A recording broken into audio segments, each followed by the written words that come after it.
अगर राज्य चुनाव आयोग इन चुनावों को कराने में खुद को लाचार पा रहा है तो फिर हम इसी पूरी निगरानी के लिए हाईकोर्ट से किसी अधिकारी को नियुक्त कर सकते हैं। हाईकोर्ट की ये फटकार राज्य सरकार के मुंह पर एक करारे तमाचे से कम नहीं है।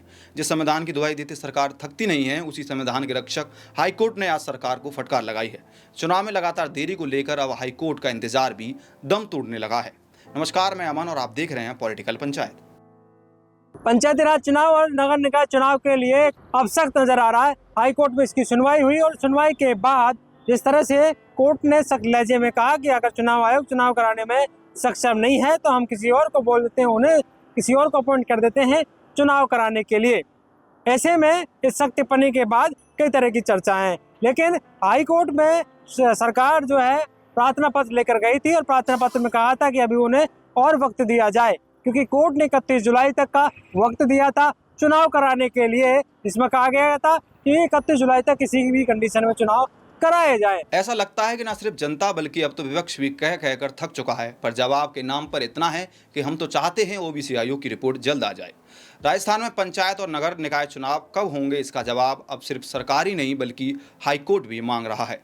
चुनाव में लगातार हो रही देरी पर हाईकोर्ट ने सख्त रुख अपनाया और साफ कहा कि लोकतंत्र को बहाने के सहारे नहीं चलाया जा सकता। कोर्ट की फटकार के बाद विपक्ष भी अब हमलावर हो गया है। ये जो पूरा जो सिस्टम चला रखा है ये ऐसे चलने वाला नहीं है। आप जो है संवैधानिक संस्थाओं को कमज़ोर कर रहे हो, जो लोकतंत्र है उसको कमज़ोर कर रहे हो। नगर निकाय और पंचायत राज के अंदर चुनाव नहीं होना, हज़ारों करोड़ रुपए का हमें बजट जो है नहीं मिला भारत सरकार से, उसका नुकसान हो गया। जो जनप्रतिनिधि सत्ता के अंदर आते, चुनते, काम करते, उनको मौका नहीं मिल रहा। आज जो है उनको प्रशासक बना दिया, प्रशासक बना के आप उनको फंड नहीं दे रहे हो तो काम तो कुछ कर ही नहीं पा रहे। ये जो पूरी स्थिति बन रही है ये सही नहीं है और मैं समझता हूँ इस सरकार के लिए बहुत बड़ा फेल्योर साबित हुआ है कि वो चुनाव तक नहीं करा पा रहे। पंचायत चुनाव में देरी का ये मामला पूर्व विधायक स्वयं लोढ़ा की अवमानना याचिका से जुड़ा है। उनका कहना है कि हाईकोर्ट पहले भी चुनाव समय पर कराने का आदेश दे चुका था, लेकिन सरकार और चुनाव आयोग ने अब तक इस पर कोई अमल नहीं किया है। इसी को लेकर acting chief justice Sanjeev Prakash Sharma और जस्टिस संजीत पुरोहित की बेंच ने सुनवाई की। सुनवाई के दौरान कोर्ट के तेवर काफी सख्त दिखे। अदालत में राज्य चुनाव आयुक्त के साथ ओबीसी आयोग के सचिव और सलाहकार को भी तलब किया गया। कोर्ट ने दो टूक कहा कि प्रशासनिक दिक्कतों का बहाना बनाकर कोर्ट के आदेशों को टाला नहीं जा सकता। सूत्रों की माने तो कोर्ट के कड़े तेवर आज अफसरों के पसीने छुड़ाने के लिए काफी थे। जब गए तब पीठ ने तल्ख टिप्पणी करते हुए कहा कि अगर राज्य चुनाव आयोग इन चुनावों को कराने में खुद को लाचार पा रहा है तो हम इस पर पूरी निगरानी के लिए हाईकोर्ट से किसी अधिकारी को नियुक्त कर सकते हैं। इस पर जो हाईकोर्ट है, हाईकोर्ट की टिप्पणी जो नजर आई जो है कि किस तरह से उन्होंने कहा कि आप चुनाव नहीं करा सकते तो किसी और को कहा जाए जो चुनाव कराया जाए। ऐसे में इस बात को लेकर अलग अलग चर्चाएं थी, इस पर राजनीति भी होती नजर आती है, जिसमें पहले कई प्रार्थना पत्र सरकार की ओर से पेश किए गए थे, जिसमें कई तरह की चीज़ों को लेकर कई तरह की चीज़ें कही गई थी कि किस तरह से बरसात होगी, किसान फसल बोएगा, उसके बाद जो है स्कूल का वक्त हो जाएगा तो ऐसे में उन्हें वक्त नहीं मिलेगा। ऐसे में हम इस अक्टूबर नवंबर तक चुनाव को टाले जाएं, उसी को लेकर 31 जुलाई को टाइम दिया गया था। और अब कोर्ट की टिप्पणी के बाद क्या कुछ नजर आता है वो देखने वाली बात होगी, लेकिन कांग्रेस भी इस पूरे मामले को लेकर लगातार टिप्पणी करती रही है और बीजेपी सरकार पर हमलावर होती नजर आई है, घेरते हुए नजर आते हैं कि कहा जाता है कि जो है सरकार इसलिए चुनाव नहीं कराना चाहती क्योंकि वो सरकार चुनाव में जाएगी बीजेपी तो कहीं ना कहीं उन्हें हार का मुंह देखना पड़ेगा, इसलिए वो चुनाव नहीं कराना चाहती। बीजेपी का कहना है कि वो चुनाव कराने के लिए तैयार है। चुनाव आयोग जब घोषणा कर देगा तो वो तो तैयार है। ओबीसी आयोग की रिपोर्ट नहीं आई तो फिर किस तरह से चुनाव कराया जाए, क्योंकि उनके बिना वर्गीकरण नहीं होगा। सरकार की पहले भी मंशा रही है कि वो एक राज्य एक चुनाव का मॉडल अपनाए। इससे पहले नवंबर के अंत तक चुनाव की बात सियासी गलियारों में चर्चा का विषय रही। वहीं इस मामले में अविनाश गहलोत से सवाल पूछे गए तो मंत्री जी ने आयोग का बहाना चिपका दिया। और ओबीसी कमीशन भी एक संवैधानिक संस्था है और उसको काम करने में थोड़ा समय लग रहा है, ये बात सही है। माननीय हाईकोर्ट का जो निर्णय है उसका भी हम सम्मान करते हैं, क्योंकि राजस्थान में पंचायत राज हो चाहे नगर निकाय के चुनाव, सरकार पूरी तरीके से प्रतिबद्ध है कि जब भी चुनाव आयोग या हाईकोर्ट या जो भी स्पष्ट रूप से निर्णय देंगे उसकी पालना हम लोग करेंगे। लेकिन आखिर में चुनाव करवाने का काम चुनाव आयोग का है। चुनाव आयोग जब भी कार्यक्रम डिक्लेयर करेगा राजस्थान सरकार पूरी तरीके से तैयार है।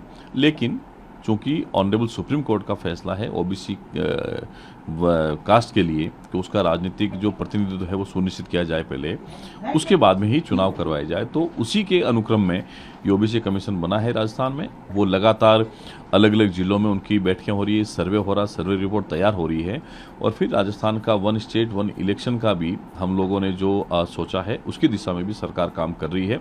निश्चित ही माननीय कोर्ट का जो फैसला है वो हमारे लिए सम्मानजनक है। हालांकि अविनाश गहलोत ये मानते हैं कि हम कोर्ट का सम्मान करते हैं, पर चुनाव अब तक क्यों नहीं हो पाए, इसका ठीकरा भी अब विभाग पर फोड़ दिया गया है। वहीं कोर्ट में सरकार की तरफ से महाधिवक्ता राजेंद्र प्रसाद ने कोर्ट को बताया कि सरकार जानबूझकर देरी नहीं कर रही है। उनका कहना था कि चुनाव से पहले ओबीसी आरक्षण तय करना जरूरी है।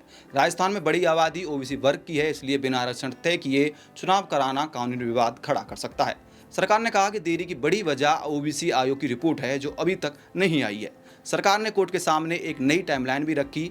सरकार का कहना था कि ओबीसी आयोग 14 अगस्त तक अपनी रिपोर्ट दे देगा, उसके बाद 31 अगस्त तक आरक्षण से जुड़ी पूरी प्रक्रिया पूरी कर ली जाएगी, फिर चुनाव कराने का रास्ता साफ हो जाएगा। लेकिन कोर्ट इस जवाब से पूरी तरह संतुष्ट नजर नहीं आया।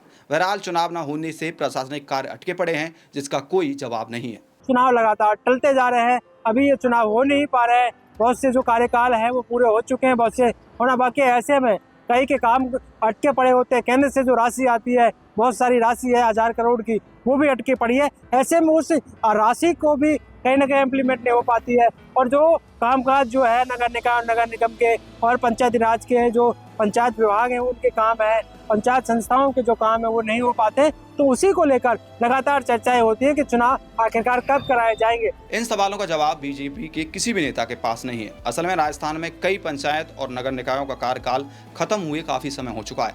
फिलहाल कई जगह प्रशासक काम संभाल रहे हैं। हाईकोर्ट पहले भी सरकार को तय समय में चुनाव कराने का आदेश दे चुका है, लेकिन बार बार समय बढ़ाने की मांग की जा रही है। ग्राम पंचायत या ग्रामीण विकास की जो काम है तो कि चुनाव समयबद्ध तरीके से होने चाहिए। तो मैं समझता हूँ कि आज हमारे जिस तरह से कोर्ट का हम सम्मान करते हैं, उसके जो निर्देश है उसका पालन भी करेंगे और जल्दी उसका समाधान करेंगे। कब तक होंगे चुनाव? सब मैं समझता हूँ जल्दी उसके चुनाव कराने की तैयारी करें। अब देखना होगा कि हाईकोर्ट की सख्ती के बाद क्या ओबीसी आयोग अपनी रिपोर्ट अगले टाइमलाइन तक दे सकता है और क्या सरकार जल्द से जल्द पंचायत चुनाव करा पाएगी।